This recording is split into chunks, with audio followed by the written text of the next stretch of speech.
بالعالمين والعاقبة للمتقين ولا عدوان إلا على الظالمين وأشهد أن لا إله إلا الله وحده لا شريك له وأشهد أن محمدا عبده ورسوله بلغ الرسالة وأدى الأمانة ونصح الأمة وتركها على المحجة البيضاء ليلها كنهارها لا يزيغ عنها إلا إذا كانوا الهالكين صلوات الله وسلامه عليه وعلى آله وعلى أصحابه ومن اهتدى بهديه واستنى بسنته إلى يوم الدين. أما بعد، اور اللہ تبارک و تعالی فی کتاب المجید وقل رب زدنی علما.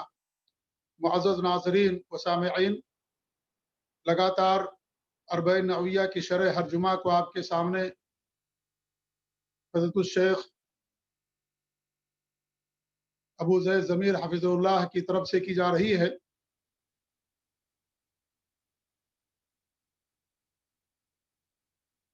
اللہ رب العالمین نے اپنے نبی صلی اللہ علیہ وسلم کو فرمایا وقل رب زدنی علما کہ میرے نبی صلی اللہ علیہ وسلم فرما دیجئے کہ اللہ رب العالمین میرے علم میں اضافہ کر دے.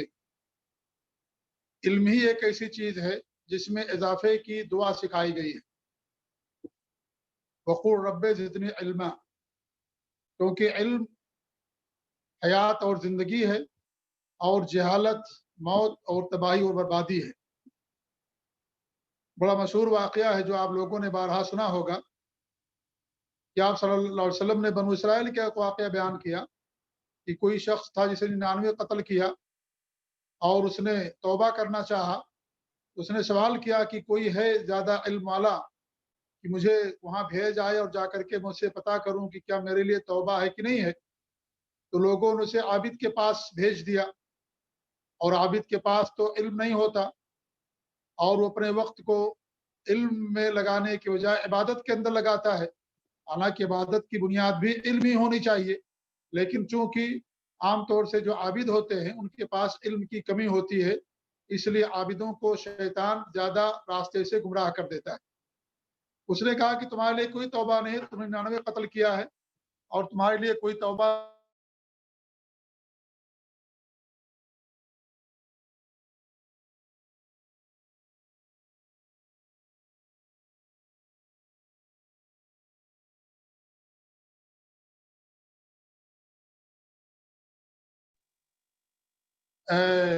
جب اس کے پاس گئے تو راستے ہی میں اس آدمی کی وفات ہو گئی. بہرحال کہنے کا مقصد یہ ہے کہ علم میں انسان کے لیے نجات ہے اور علم انسان کے لیے زندگی ہے، اور جہاں علم ختم ہوتا ہے وہاں تباہی اور بربادی شروع ہو جاتی ہے. اب اس آدمی نے بغیر علم کے فتویٰ دے دیا اور خود اپنی جان جانے کا ذریعہ اور سبب بن گیا. حالانکہ دنیا میں سب سے بڑا گناہ شرک ہے. جب شرک کے لیے توبہ ہے تو قتل اور جو دیگر گناہ ہیں ان کے لیے بدرجہ اولا توبہ ہوگا. ایک بہت معمولی سی بات تھی، لیکن پھر بھی اس عابد کو بات سمجھ میں نہیں آئی، کیونکہ جو عابد ہوتا ہے وہ علم حاصل کرنے کو اپنے وقت کو ضیاع اور بربادی سمجھتا ہے. کہتا ہے کہ علم حاصل کرنے سے کیا فائدہ، بربادی ہے، عبادت کریں، خوب عبادت کریں بغیر علم کے.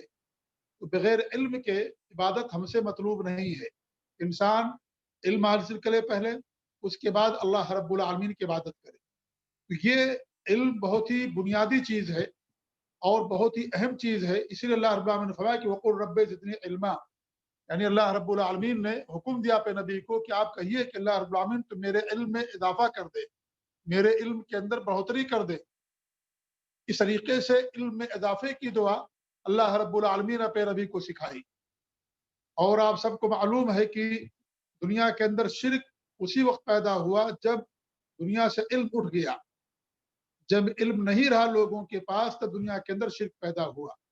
آپ دیکھیں کتنی بڑی تباہی اور بربادی ہوئی جہالت سے، لا علمی سے. اسی لیے بار بار ہم آپ لوگوں سے کہتے ہیں کہ آپ لوگ وقت نکالیے، اللہ کے دین کا علم حاصل کیجیے، اور کتاب و سنت میں جہاں بھی علم کی فضیلت بیان کی گئی ہے اس سے دین کا علم ہی مراد ہے. اور بھی علم حاصل کرنا اسلام کے اندر منع نہیں ہے، لیکن کتاب و سنت کے اندر جو نصوص ہیں ان سے دین کا علم ہی مراد ہے. تو اللہ رب العالمین کا دین یہ پورا علم ہے، پورا علم ہے. اور اللہ رب العالمین نے دین کو قرآن و حدیث کے اندر محصور کر دیا، محفوظ کر دیا. اس لیے اللہ رب العالمین کے دین کا جو علم حاصل کرتا ہے وہ خود گمراہی سے بچتا ہے اور دوسروں کو بھی بچاتا ہے، لیکن علم حاصل کرنے کے ساتھ ساتھ اس کے اوپر عمل کرنا بھی ضروری ہے، تبھی علم فائدہ مند ہوگا۔ اسی لیے من علم اللہ، اللہ کے رسول صلی اللہ علیہ وسلم اللہ رب العالمین سے اللہ تعالیٰ کی پناہ چاہتے تھے، اللہ کی پناہ چاہتے تھے ایسے علم سے جو نفع بخش نہ ہو۔ اللہم انی اعوذ بک من علم لا ینفع، ایسا علم جو نفع بخش نہ ہو۔ انسان نفع بخش علم کون سا ہوتا ہے؟ جو انسان خود اس کے اوپر عمل کرے اور دوسروں کو اس کی طرف دعوت دے، وہ نفع بخش علم ہوتا ہے۔ اگر انسان کے پاس علم تو آ گیا لیکن عمل نہیں آیا تو وہ علم اس کے لیے وبال جان ہوگا۔ اس سے پہلے درس آپ نے سنا جس میں بڑی ایک حدیث تھی قرآن کے تعلق سے، اللہ کے رسول نے فرمایا قرآن تمہارے لیے دلیل بن کر کے آئے گا یا تمہارے خلاف دلیل بن کر کے آئے گا۔ قرآن پورا علم ہے، پورا علم ہے قرآن، توحید کا علم، اور اس طریقے سے یعنی شروع سے لے کر کے آخر تک اللہ تعالیٰ کا کلام ہے۔ تو یہ علم، یہ قرآن اگر آپ اس کے مطابق عمل کریں گے تو یہ قرآن ہمارے لیے دلیل اور گواہ بن کر کے آئے گا، شفیع بن کر کے آئے گا۔ لیکن اگر انسان اس کی تلاوت تو کرتا ہے، اس کے معنی اور مطالب کو سمجھتا ہے لیکن اس کے مطابق عمل نہیں کرتا ہے تو قرآن قیامت کے دن اس کے خلاف گواہ بن کر کے آئے گا، ہمارے خلاف گواہ بنے گا۔ آج ہمارے معاشرے میں ایسے بہت سارے لوگوں کی تعداد ہے جو قرآن کے عالم ہیں، حافظ ہیں، قاری ہیں، اور جب درس دیں گے تو آپ دنگ اور حیران رہ جائیں گے ان کے سامنے، لیکن قرآن کے مطابق عمل نہیں ہے، حدیثوں کے مطابق عمل نہیں ہے۔ حدیث بھی ان کو معلوم ہے، حدیثیں بھی پڑھتے ہیں لیکن اس کے مطابق عمل نہیں کرتے۔ تو اصل علم حاصل کرنا نہیں ہے، اصل یہ ہے کہ علم کے مطابق عمل کرنا، یہ اصل ہے، بنیاد۔ تو الحمدللہ آپ کو ہر ہفتے یہاں جبیل دعوت سینٹر کے تھرو الحمدللہ یہ پلیٹ فارم دیا گیا ہے، اور جہاں سے الحمدللہ آپ کو دین کا علم دیا جاتا ہے۔ اور میں سمجھتا ہوں کہ شیخ ہمارے شاید تشریف لا چکے ہوں گے کیونکہ وقت ہو گیا ہے، چونکہ نماز کا وقت ہوتا ہے اس وقت وہاں پہ، تو اس وقت کا فائدہ اٹھاتے ہیں آپ لوگوں کے سامنے۔ تو اور مزید نہ کچھ کہتے ہوئے میں شیخ محترم کے حوالے مائک کرتا ہوں اور شیخ سے گزارش کرتا ہوں کہ شیخ اپنے علم سے ہم سب کو مستفید فرمائیں۔ اللہ رب العالمین ہم سب کو علم حاصل کرنے اور اس کے مطابق عمل کرنے کی توفیق دے، آمین رب العالمین، وجزاکم اللہ خیر۔ السلام علیکم ورحمۃ اللہ وبرکاتہ۔ السلام علیکم ورحمۃ اللہ وبرکاتہ۔ ان الحمد للہ نحمده ونستعینه ونستغفره ونعوذ باللہ من شرور انفسنا ومن سیئات اعمالنا، من يهده الله فلا مضل له ومن يضلل فلا هادي له، واشهد ان لا اله الا الله وحده لا شريك له، واشهد ان محمدا عبده ورسوله، اما بعد فان خير الحديث كتاب الله، وخير الهدي هدي محمد صلى الله عليه وعلى آله وسلم، وشر الأمور محدثاتها، وكل محدثة بدعة، وكل بدعة ضلالة، وكل ضلالة في النار۔ قال الله تبارك وتعالى: يا أيها الناس أنتم الفقراء إلى الله والله هو الغني الحميد۔ قابل احترام علماء کرام، میرے محترم دینی بھائیوں اور قابل احترام ماں اور بہنوں، الاربعون النوویہ کی حدیث نمبر 24 کا مطالعہ پچھلے درس میں ہم کر رہے تھے، جس میں اللہ رب العالمین کی عظمت اور بندوں کی محتاجی کا بیان ہے۔ اس حدیث میں ہم نے 5 چیزیں دیکھی تھیں۔ چونکہ حدیث بہت بڑی ہے اور اس میں مواد بھی زیادہ ہے، اور ہمارے قلوب کی اصلاح کے لیے، اللہ رب العالمین کی عظمت کے استحضار کے لیے، اس کے احساس کے لیے، اور اسی طرح سے اللہ کے مقابلے میں ہماری عاجزی کا استحضار ہمیں ہمیشہ ہو، اس کے لیے یہ ایک بنیادی حدیث ہے۔ اس میں 5 چیزیں ہم نے دیکھی تھیں۔ ایک، اللہ رب العالمین نے ظلم کو اپنے اوپر حرام کر رکھا ہے، اور بندوں پہ بھی آپس میں ظلم کرنا حرام کیا ہے۔ پھر اس کے بعد 4 چیزیں ایک کے بعد ایک ذکر کی گئیں کہ بندوں کو اللہ تعالیٰ نے ہدایت دی، یعنی ہدایت دینے کا وعدہ کیا، اور یہ بتایا کہ تم ہدایت سے کے محتاج ہو، اللہ کے سوا تم کو کوئی ہدایت نہیں دے سکتا ہے۔ پھر غذا، کھانا پینا، طعام، پھر اس کے ساتھ لباس، اور اسی کے ساتھ ساتھ گناہوں کی مغفرت۔ یہ 4 چیزیں اللہ تعالیٰ نے بتلائیں اس حدیث قدسی میں کہ اللہ تعالیٰ ہی یہ دے سکتا ہے، لہٰذا بندوں کو چاہیے کہ اللہ سے ان چیزوں کا وہ مطالبہ کریں، اللہ سے مانگیں۔ آپ غور کریں کہ انسان غذا کا محتاج ہے، لیکن غذا سے زیادہ وہ ہدایت کا محتاج ہے۔ اگر جسم کے لیے غذا کی ضرورت ہے تو اس سے زیادہ اس کے قلب کے لیے، اس کی روح کے لیے ہدایت کی ضرورت ہے۔ یہ روحانی غذا ہے، اللہ نے اس کو مقدم رکھا۔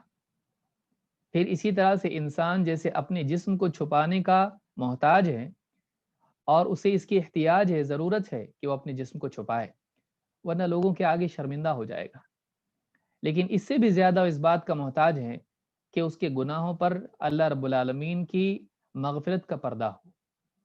لہٰذا اس حدیث میں جسم کے ڈھانپنے کے ساتھ ساتھ مغفرت کا بھی ذکر آیا کہ سارے بندے اللہ رب العالمین کی مغفرت کے محتاج ہیں، سب کے سب گناہ گار ہیں۔ اگر اللہ تعالیٰ اپنی مغفرت کی چادر، مغفرت کا پردہ ان پر نہ ڈالے تو بندے لوگوں کے سامنے ان کے گناہ عیاں ہو جائیں گے، ظاہر ہو جائیں گے، اور وہ ذلیل ہوں گے، اور انجام کے اعتبار سے وہ جہنم کے حقدار بن جائیں گے۔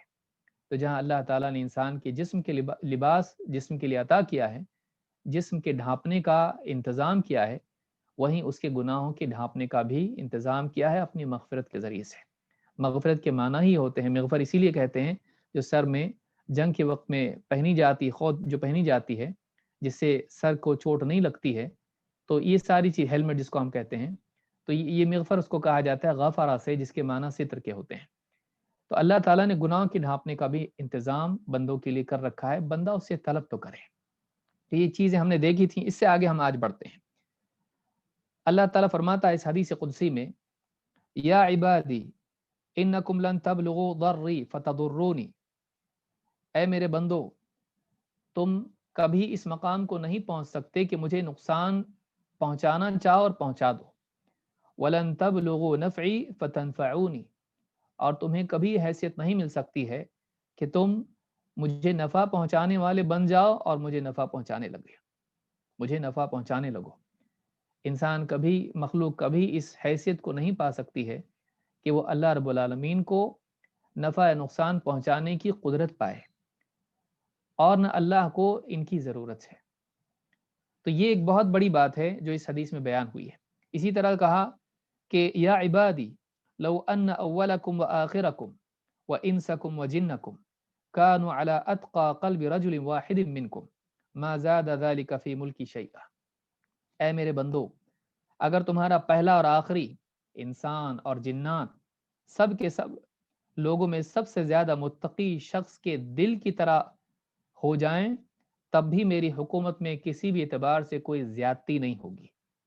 یا عبادی لو ان اولکم وآخرکم وانسکم وجنکم، اے میرے بندو، تمہارا پہلے سے لے کے آخری تک، انسان ہو یا جنات، کانوا علی افجر قلب رجل واحد منکم، تم میں سے سب سے زیادہ فاجر، اللہ کی حدوں کو پار کرنے والا، گناہ گار، بدترین انسان اس کے دل کی طرح بگڑے ہوئے ہو جائیں، ما نقص ذلک من ملکی شیئا، میری بادشاہت میں، میری حکومت میں سے، میرے ملک میں سے کچھ بھی کم نہیں ہوگا۔ یہاں پر یہ پوری بات جو ہے، نقطہ نمبر 6 جس کو ہم کہیں، جس میں ہم اس کو تقسیم بھی کر سکتے ہیں کہ یعنی کئی باتیں اس میں آئی ہیں، لیکن اس میں یہ بتایا گیا ہے کہ مخلوق اپنی عبادات کے ذریعے سے، اپنے ایمان کے ذریعے سے، یا اپنی کسی بھی کوشش کے ذریعے سے، چاہے وہ اچھی ہو یا بری ہو، اللہ رب العالمین کو فائدہ نقصان نہیں پہنچا سکتی ہے۔ اللہ رب العالمین کی عبادت کرنے میں اللہ کا کوئی فائدہ نہیں، اور اللہ رب العالمین کا کوئی انکار کر دے، عبادت سے فرار اختیار کرے، اللہ کا کوئی نقصان نہیں۔ اور انسان جتنی نیکیاں کرتا ہے، مثلا صدقہ کرتا ہے، یا دین کی مدد کرتا ہے، یا اس طرح کے کئی بھلائی کے کام کرتا ہے، اس میں اللہ کا فائدہ نہیں ہے۔ اور اسی طرح سے انسان اگر گناہ کرتا ہے اور اسی طرح سے دین کے لیے رکاوٹ بنتا ہے، اللہ کا اس سے کچھ نقصان ہونے والا نہیں ہے۔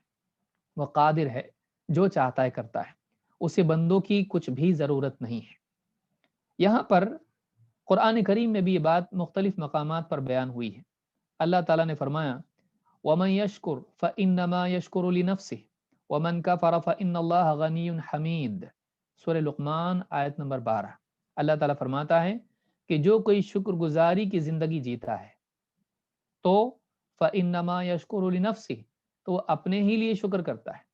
کوئی آدمی اللہ کا شکر اگر ادا کرنے والا بن جاتا ہے، شکر گزار بن کے جیتا ہے، تو وہ اپنے فائدے کے لیے اللہ کی شکر گزاری کرتا ہے۔ وَمَن كَفَرَ فَإِنَّ اللَّهَ غَنِيٌّ حَمِيدٌ، اور اگر کوئی ناشکری کرتا ہے، اللہ کے احسانات کا انکار کرتا ہے، تو فَإِنَّ اللَّهَ غَنِيٌّ حَمِيدٌ، تو اللہ تعالیٰ غنی ہے، اسے کسی کی ضرورت نہیں، حمید ہے، تمام تعریفوں کا اکیلا مستحق ہے۔ تو اس آیت میں اللہ نے بتلایا کہ انسان جو بھلائی کرتا ہے، اللہ کی شکر گزاری کرتا ہے، اللہ کے احسانات کا اعتراف کرتا ہے، اس میں خود انسان کا فائدہ ہے کہ وہ اللہ رب العالمین کا قرب پاتا ہے اور اللہ کی نعمت، اللہ کی طرف سے ملنے والی نعمتوں میں زیادتی کا ذریعہ خود پیدا کرتا ہے، وہ خود اس سبب کو اختیار کرتا ہے۔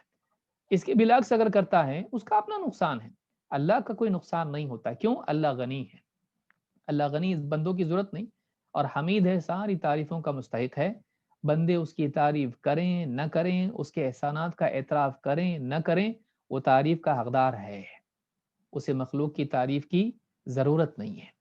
تو یہ بات اللہ نے بیان کی۔ یا اسی طرح سے اللہ نے فرمایا سورہ آل عمران آیت نمبر 177 میں اللہ نے فرمایا ان الذین اشتروا الکفر بالایمان، جن لوگوں نے ایمان کو بیچ کے کفر خرید لیا، ایمان کے بدلے کفر خرید لیا، حاصل کیا، لن یضر اللہ شیئا، وہ اللہ کا کوئی نقصان نہیں پہنچا سکتے۔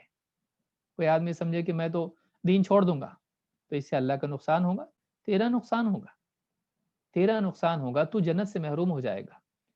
تو ان الذین اشتروا الکفر بالایمان، جن لوگوں نے ایمان چھوڑ کر کفر اختیار کر لیا، ایمان کے بدلے کفر لے لیا، مول لیا، خرید لیا، لن یضر اللہ شیئا، وہ اللہ کو کچھ نقصان نہیں پہنچا سکتے، وَلَهُمْ عَذَابٌ علیم، اور انجام میں ان کے لیے دردناک عذاب ہے۔ تو یہاں بھی اللہ نے بتلایا کہ اللہ کو بندوں کے کفر سے یا ان کے گناہوں سے کوئی نقصان نہیں، اسی طرح سے بندوں کے ایمان سے اور ان کی نیکیوں سے اللہ کا کوئی فائدہ نہیں، اللہ تعالیٰ غنی ہے۔ یہاں ایک بات یہ بھی ذکر ہوئی ہے کہ یہاں قلب سے تشبیہ، قلب کا ذکر ہوا ہے کہ سارے بندے، جن انس اول آخر، سب کے سب مل کے سب سے نیک بندے کے دل کی طرح ہو جائیں، یا سب سے بدترین گناہگار بندے کے دل کی طرح ہو جائیں، تو نہ اللہ کی حکومت میں اضافہ ہوگا نہ کمی ہوگی۔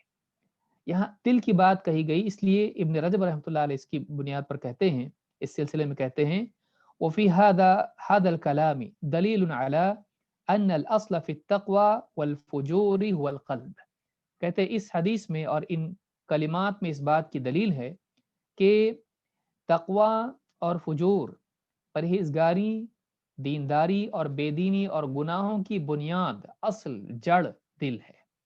فَإِذَا بَرَّ الْقَلْبُ وَاتَّقَى بَرَّتِ الْجَوَارِحُ، جب انسان کا دل نیک ہو جاتا ہے اور متقی بن جاتا ہے تو اس کے اعضاء بھی نیک ہو جاتے ہیں۔ اور وَإِذَا فَجَرَ الْقَلْبُ فَجَرَتِ الْجَوَارِحُ، اور جب دل فاجر ہو جاتا ہے تو اعضاء، جوارح، ہاتھ پاؤں، ساری چیزیں وہ بھی گناہگار بن جاتی ہیں۔ کما قال النبی صلی اللہ علیہ وسلم التقوی ہا ہنا واشار الی صدرہ، جیسا کہ اللہ کے نبی صلی اللہ علیہ وسلم نے فرمایا تقوی یہاں ہوتا ہے، اور آپ نے اپنے سینے کی طرف، اپنے دل کی طرف اشارہ کیا۔